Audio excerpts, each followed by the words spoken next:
Hey guys, Wannabe Ryan here with Wannabe Media, and today, continuing on with our 25 Days of Prospects, coming in at number 17, Mark McLovin, Mark McLaughlin, that's his name, Mark McLaughlin. So, that should be a familiar name to Bruins fans, right? Because not only is he native, they won't not shove that down your throat, right? He's from here, played his college hockey at BC, very personable, he's got a very good personality, good mind, good kid. On his first year after he signed out of college, he played 11 games in the NHL, scored 3 goals. 3 impressive goals. One was a tip-in, one was on a 2-on-1 breakaway, and then one was just a nasty shot. He gets really low to the ground on his shots, and you'll see videos of that. I'll probably post his NHL goals because he does have NHL goals, unlike any other prospect we've talked about. So realistically, those will be the videos we post today. And yeah, so like coming off that first year out of college, we thought, okay, 11 games, cannot wait to see what he does next year. Well, what did he do next year, right? What did he do that second year after? He played in 2 games. Now, yes, last season, that was the dream team, right? 65 wins, miracle season. So, even then, last season, he only played 2 games. We were thinking he's going to play in at least 20. Played 2 games. What did he do in those 2 games? Nothing. He didn't do anything. It wasn't noticeable. There was nothing there that, made it seem like, okay, like, why aren't we playing this guy more? And then you look at his Providence numbers, 66 games last season, 13 goals, 17 assists. I'll give you 30 points in, a little over 60 games for your first full AHL season. I'll give you that. Right under half a game, half a point player. I'll give you that. That's impressive. He's got to work on a lot of things because he's not going to be your top 6 scoring. That's just not him. He's not going to be a power play specialist. If he's going to be in the NHL, it's going to be bottom 6, fast, penalty killing. Think of somebody like Kasperi Kapanen, somebody like that who's just speed, can kill penalties. He's reliable in all 3 zones.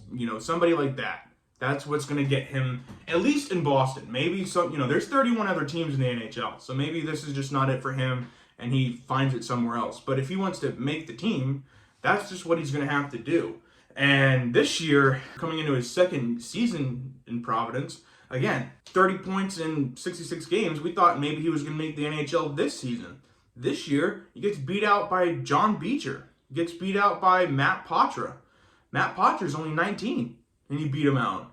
And it's not that Mark McLaughlin was like towards the end of cuts. He got cut pretty early. Like, not the first round of cuts, but he was cut the second or third round, round of cuts. He was in those, which was very surprising. He's 24 years old. He needs to start playing in those games. He's starting to get to that point where, sadly, 24, 25 coming into next season, he only has 13 professional games under his belt. I don't know what it is, but that's why I have him at 17. Last season and even when we signed him, people were saying he's a top 10 prospect now. I don't know. I don't know what he is. I really don't. It's really hard for somebody who has always been a scorer to, all of a sudden kind of not forget that, but just really you need to focus on the complete opposite side of the game, right? You need to get better defensively. You need to be able to win face-off draws. He's gone from being a center prospect to the right wing because he's just not that good in this face-off dot. It's not looking good. I put him at 17 because he has gotten in NHL games and he's proven that he's able to get call-ups. Pavel Zacha looked like to get hurt tonight against Arizona. Or not tonight, that was a matinee game. He got hurt. I don't even think Mark McLaughlin's going to get the call. I think they're going to call somebody else. And it's not that there's just one name over him. There's a couple different guys that they could call up. They could call John Farinacci, Georgi Markulov, Fabian Lysell if they wanted to, and put somebody else in the center. Fucking Patrick Brown, which nobody wants. I don't want to see Patrick Brown, but he could get called up before they call up Mark McLaughlin just because he hasn't proven it. In 24 games played this year, he's only got 4 goals, 1 assist. That's not good. That's not good at all. That is a sophomore slump. I don't see him progressing at all in any of the categories that I know that they need him to progress in. I'll tell you what, though. He's got heart. He's got passion. He's trying. The effort is definitely there. But the problem is sometimes is that, you can put in as much effort as you want, but this is professional hockey. If you're not cut out to play, you're just not cut out to play. It sucks. It's sad. It's depressing, but that's life, right? That's life. I'm starting to kind of bum myself out here, so let's put in some clips and then we'll recap it and end this one, because this one is just kind of sad for me. So starting off, this is his actual first NHL goal. So you see Trent Frederick takes the puck up on a 2-on-1, feeds it over to McLaughlin, able to get that puck over the shoulder of the goaltender. I like how low he gets. I've never really seen a player get that low, especially for that kind of shot.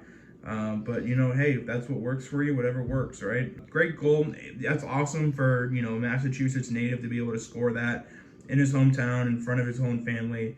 A team he grew up watching. So even if he doesn't make the NHL, the fact that he was able to do that is pretty special. So this is his second NHL goal. As you see, he skates to the loose puck and just puts that thing right on net, right? Good things happen when you shoot pucks on net. You never know what's going to happen. You miss 100% of the shots you don't take. Wayne Gretzky, Michael Scott. But just, again, being able to get to that loose puck, having that confidence. It's a nice pass from Eric Haula, Bruins legend Eric Haula. And again, pucks on net, good things happen. So this one is in Providence from last season. You see Georgi Merkulov go around. He's going to put that puck right on net. Mark McLaughlin's going to stuff it home. Now that's the kind of goals that we're talking about, and just, being able to do that. Good things happen when you go to the front of the net. That's kind of stuff he needs to work on, is scoring up and close and personal. But, he's able to do it at a Providence level. It's just hopefully he can do it in the NHL. So this is going to be a tip-in goal coming up. You're going to have Zaka working in the corner. Zaka's going to feed the puck out to Jack Ashon, Bruins legend. This guy was supposed to be the next Torrey Krug. What happened? And then Mark McLaughlin, little tip right there, goes over the goaltender's shoulder again. This was his third NHL goal. So again, you see all three goals, right? Able to get a tip in, able to shoot on a breakaway, able to just find that loose puck and shoot it on net. The kid's got a shot. I love his shot. I love his speed. He's just got to start working on the defensive stuff. As you guys could see, he can score in the NHL, right? That 2-on-1 breakaway, good shot. That tip in front of the net, good tip. He's got the scoring, right? He knows how to score. He needs to work on his confidence levels. He needs to drop the dream of being an NHL center. It's not happening. You're playing on the wing, right? You need to learn how to play the wing. You need to learn how to play defense. He's got a lot to work on, and at 24, not saying that he's running out of time, but he's going to start running out of chances, because a lot of these other teams, whether he's playing in Boston next season or not, if you have, a 19-year-old first-round draft pick or a 25-year-old undrafted college free agent, who do you think teams are more likely going to play and give that call up to? Now, it's sad. You'd love to sit there and say, well, it should go to whoever deserves it, but sometimes that's not how that works, right? Fans can get demanding of these younger prospects, and then all of a sudden they hear, oh man, we call up Mark McLaughlin, this 25-year-old, who they don't know anything about, versus calling up some highly touted first-round pick that is ready for the NHL. He's going to start running out of chances.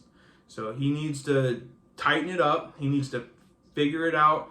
This year, again, 4 goals, 1 assist. That's not good. That's not him. He's getting more and more on the penalty kill, more and more high danger situations, which is what he needs to work on. So it's good, but he can't afford to lose that scoring touch, because that's the first stat that everyone goes to, right? That's the first one. If you've watched all these videos, that's the first stat we go into, is games played, goals, and assists, right? So I'm not the only person that does that. A lot of other people do. Yes, there's higher analytics that people can look into for him, but yeah, 4 goals, 1 assist. That's not screaming sexy right now. So he needs to tighten it up. He could easily climb back up on this list. Obviously, this list is going to end on Christmas Day. Realistically, coming in at 17, could he make it back up to 10, 11 by the end of the year? Yeah, probably could. Could he get called up and finish the whole year in Boston? Yeah, crazier things have happened. But he needs to start working on these things, and he needs to start proving that he can capitalize on those opportunities and show that he is ready for the NHL. That does it for me. Like, subscribe, comment. Sure, cool. Live, hit my music.